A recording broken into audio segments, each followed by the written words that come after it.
I'm joined now by Simon, who is a self-confessed super fan of Maradona. How are you, Simon? I'm good, Dave. Yeah, how are you? Not so bad, no. So yeah, awful news yesterday that Maradona passed away, and the first person I thought about was Simon because I know how much he means, how much football means to you, and how much he means to you. Yeah, absolutely. I mean, Maradona, just the greatest of all time. For me, nobody even comes close. Everyone else would be second best um, to Diego. And I think if you look at all the eulogies that have come out yesterday and all the tweets from around the world, but from players that are playing today, players that have played in the past, they'll all say the same, that he was the greatest. And I think if you think of Argentina, you think of Diego. You'd be hard pressed to name many more famous Argentinians. And what an inspiration for the sport as a whole. Yeah, yeah, and as you said, there hasn't been any like him, and there's none in his mold. And I know people sometimes refer to Messi. He's a different player again, top of the tree. And Pele is also thrown into that conversation because of his stats, maybe. But the toughness of Maradona for a player that played with the ball on the ground was probably something that really stood out. Unbelievable, because he wasn't really built like an athlete. If you look at the shape of him, he's a bit of a barrel. A little squat fella, 5'5" or whatever. A funny shape, all left-footed. He didn't really look like a footballer, but like you say, some strength on him. Never get pushed off the ball, and he got kicked up and down the pitch in whatever league he was playing in. You go back to his days in La Liga when he was playing for Barcelona. Obviously, he's hacked a lot there. Certainly in Serie A when he was in Naples, and for the national team as well. And yet he just keep getting up and his strength. But it was his wand of a left foot really that was just magical. And like you say, Messi, he's similar, I suppose, in stature in the way he runs, but not like Maradona. He could just do things, that nobody else can do or has done since. Yeah, and I've seen some people say on Twitter and stuff, some of the people that marked him or tried to mark him, that say we'll push him down the line, we'll put him on his left. It's as simple as that. He's so left-footed, and they didn't get a kick near him. But as you said, he would have got kicked. He played in South America in those years. Well, you're going to have to be tough to survive. Yeah, I mean, he played football like he would have done in the streets. He was a street footballer, and he improvised a lot. And these are the sort of stuff that I think endears him to people, is that he played just off the cuff. It was a God-given talent. He didn't have to work at it. He very rarely trained. It was just go out there and play and express yourself, and that freedom I think that he brought, that sort of maverick style, is just beautiful to watch. And you can see he's making it up as he goes along. There's no tactics with it, there's no formations. I'd have hated to have been his manager, because he just but he could do it. He he got away with it because he was the best, and he could just do it. And just a joy to watch.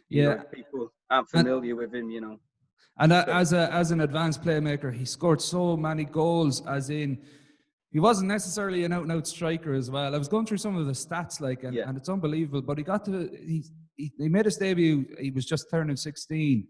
And he was playing in the Argentina First League, Premier Liga, I think it's called. And to be that tough to go through that, but getting to Boca Juniors for a lot of South American players, that's it. I'd imagine that's all they look to, is to play for Boca Juniors, and that's it. That's the dream, and that was his team as well. That was a club that he associated with, and he's adored there. He's a god in Argentina, particularly at Boca as well. And he went back and had a second spell there, at the back end of his career as well. But them stats in that first season, I think that he was with him, are unreal. And like you say, for a teenager. And he was actually knocking on the door of the national team in 1978 when they won the tournament. He won the youth World Cup with the under-21s Argentina, I think in 77, and he was knocking on the door for the national team in 78. Went on then to the World Cup with the national team in 82, 86, 90 and 94. And 94 ended probably not as he'd wanted, as you know, but the goals and the appearances on the highest level of all, he was just the best and admired across the world. That 86 World Cup was his World Cup. I was Oh, looking no at a doubt. lot of highlights from it yesterday, Yeah. and like, I mean, well, what I noticed first was he put so many on a plate that they actually missed. Could have had about 5 more assists, but Yeah. that, like, the highlight reel of his 86 World Cup, Oh, what he scores and assists, and it's just, will never ever be matched by anybody. unbelievable. And like we said, before, about being like a street footballer and stuff, the improvisation and playing in a pretty average team, dragging him to the final and then beating a good West Germany team in the final.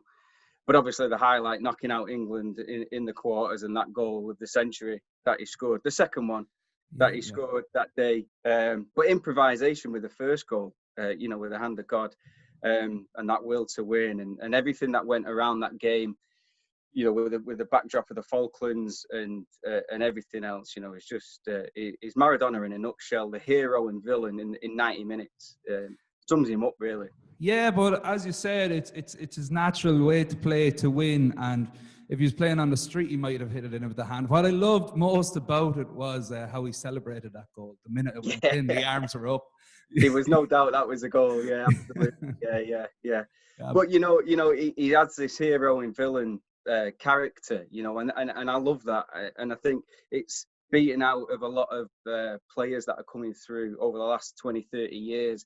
They're almost clones. They're big athletes. They're up and down the pitch, but they don't have a personality. They're not allowed to express themselves.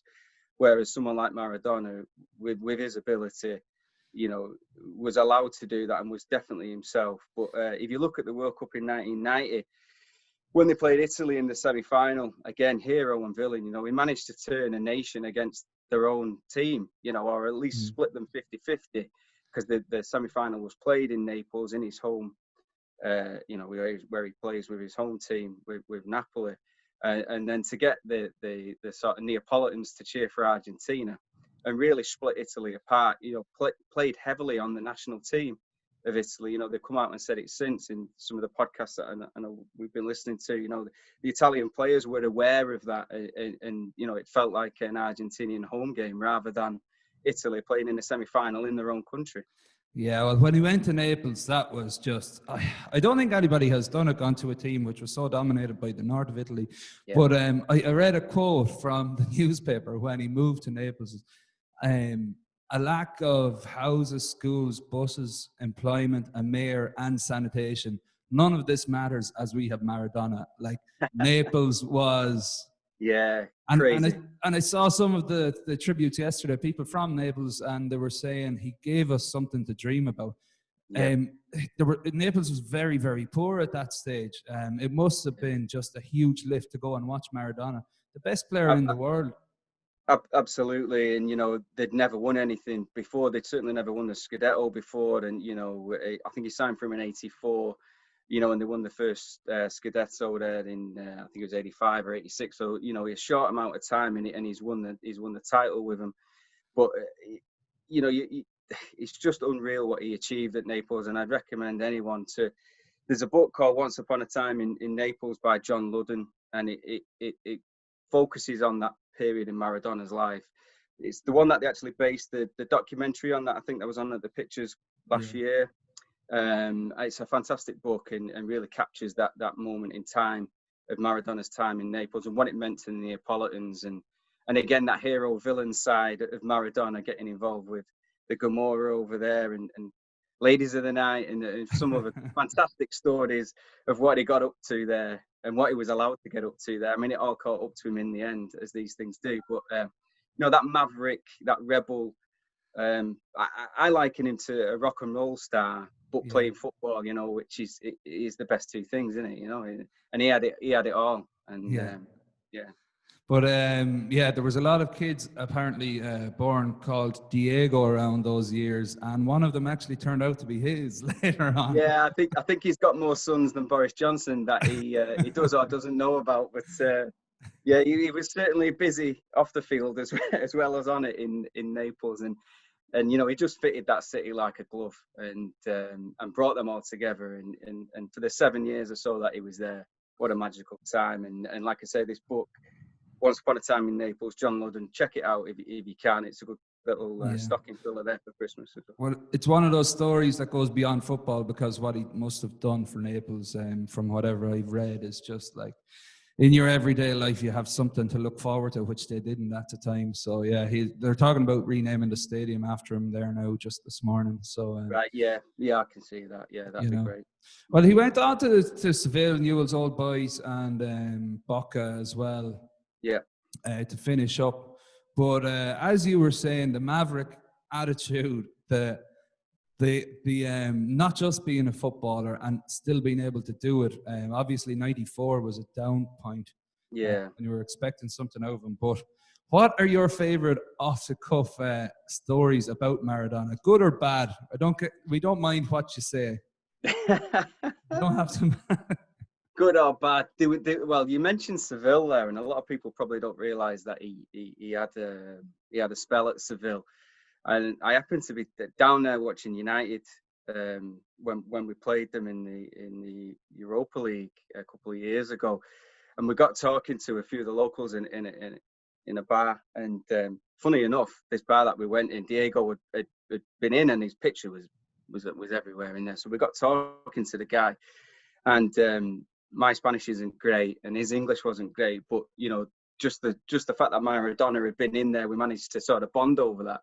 And I was reading about his time in Seville, and they played against Lazio during his time there. And Gaza was playing for Lazio at the time. And as we know, Gaza liked to drink, and he turned up for that game a little bit, little bit drunk. He'd had a few, and so had Maradona. And the pair of them were laughing at half time that they'd both had a few drinks, but they were both the best two players on the pitch. And this sort of followed Maradona around, whether it be alcohol or whether it be anything else, and he was still the best player on the pitch. There's story after story of him, not training, but then turning up 10 minutes before the game in his Ferrari and putting the kit on and being the best player on the pitch. And the similarities with George Best in that as well, I suppose. Just seeing the photo there, but there's too many, Dave, I suppose. I don't know if you've seen the celebrations after they knocked England out in '86. In the dressing room, there was a camera in there, and they're going absolutely nuts. That's a great memory of him, shaking the flag and singing the songs. Fantastic. There's the other one of when the journalists, we think they're pretty bad in the UK and following the stars around. In Argentina, it's even worse. And, he got fed up with them laying siege to his house, so he got the air rifle there and started opening fire on the sort of masked journalists at his door, and you just plus the World Cup. Remember him going mad in the crowd that time, certain suspicions that he might have been, taking a few illegal substances at the time. The banister there was covered in it, and just everything. Absolutely fantastic. Yeah. Great stories. And as you said, it's much more than a footballer when he has those stories. He goes down in folklore as well. But what I've noticed, like after he retired, everything, and I saw Gary Lineker tweet, and he said, "I always loved being in your company," or something to that effect. It seems like he wasn't playing to any cameras, but every interview, every meeting with other players, everything you saw him doing, he was always smiling, hugging. I even saw him at Robbie Keane's son when he went to meet him, and he just was asking for him, signed the jersey, spent time with him, just seemed like the warmest of character to be around. I didn't know him, but from what I see. Yeah, I think he always had that sort of working class spirit, like we said before. He's from the streets, and I think he wanted to give a lot back. But you'll hear this quote a lot when if you're looking into it with Maradona. Everyone wanted a piece of Maradona. He never, and like you say, he got fame and he broke onto the scene very early. So from the ages of 15, 16, he was always in the spotlight, and everyone wanted to be in his company, and everyone wanted a piece of him. And everyone could make money off him as well. So, he would have got stung numerous times on several bad investments. And I think he'd been declared bankrupt a couple of times, and he's found himself in Cuba, I think, a few times, in rehab and other things. But yeah, a very warm, open guy, particularly protective of his players when he went into management. There's a few good documentaries knocking about of his sort of managerial career with lower league teams in Argentina, in Mexico, and other places, and he's absolutely revered everywhere he goes. You know, and you know, he puts bums on seats as well. You know, everyone wants to go and see him, whether he's managing the team or you know, part of the setup. I think he was national manager for a while as well, and maybe that weren't as successful as it could have been, but certainly club level, he did reasonably well. But other sides of his life, again, that hero and villain thing, you know, always kicked in. He had his demons, and management probably weren't, you know, the wisest thing for him. But yeah, such a warm guy. The other story, of course, I think we was on Twitter yesterday, was when he met the Gallaghers in Argentina. They were on tour over there, and they got to meet Maradona, and just, you know, what a wild world Maradona lives in. Now the Gallaghers are telling you that it's a wild world, and you know it must be a little bit on top. But I think they enjoyed the sort of 20 minutes or so that they had in his company as well. Yeah, no, it's great. And as a lot of these legends and legend is said too often these days, sometimes the script is written for them, you know. And of course, he passed away on the anniversary of George Best, as well, who would have kind of fit into that same category. But yeah, the footballing world is definitely a lot less today anyway, from now on. But thank you very much for that, Simon. I know you are a Maradona super fan, and I've got the signed shirt up on the wall there as well behind me. Brilliant. Yeah. Rest in peace, Maradona. And thanks very much, Simon, for taking the call. No worries, Dave. Cheers, mate. Cheers. Good luck.